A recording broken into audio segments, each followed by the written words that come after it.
So let me switch tracks here. So you've been designing and managing buffer funds longer than anyone else, since their inception in 2016. And you've alluded to some of the special securities, such as flex options, that are key to the design. Can we go a little bit deeper? Could you give us a little bit more sense of what goes into the design of these products? Yes. So the defined outcome funds like structured notes and RILAs, they have a high level of definition to them. For instance, our flagship strategy, and really the flagship strategy for this space, is the Buffer 10 strategy, that seeks to protect the first 10% of the losses in the S&P 500 over 1 year. And I know I just said that, but that definition is actually quite exact from an aspirational perspective.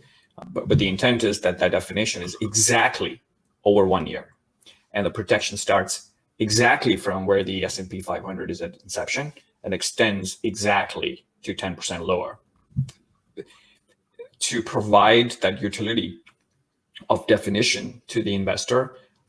That precision is a key aspiration, and it's not possible to do that with standardized listed options, which only exist for discrete strikes and specific expiry dates.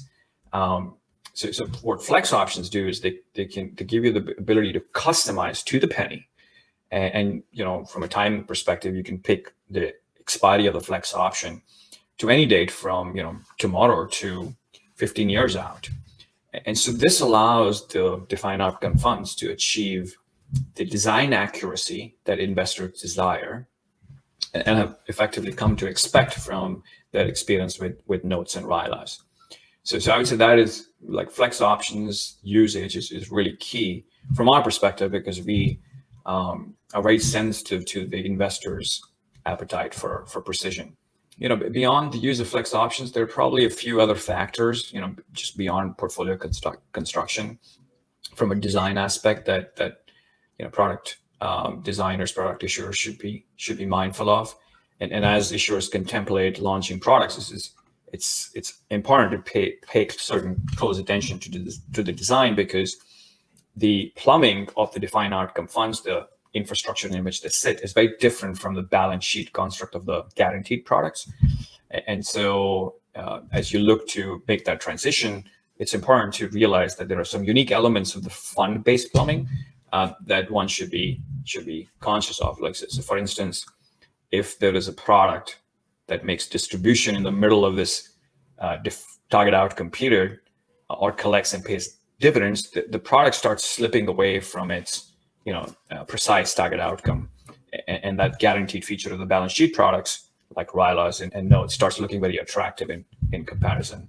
So you have to get the timing of the cash flows right. The tax management of the underlying portfolio is very key.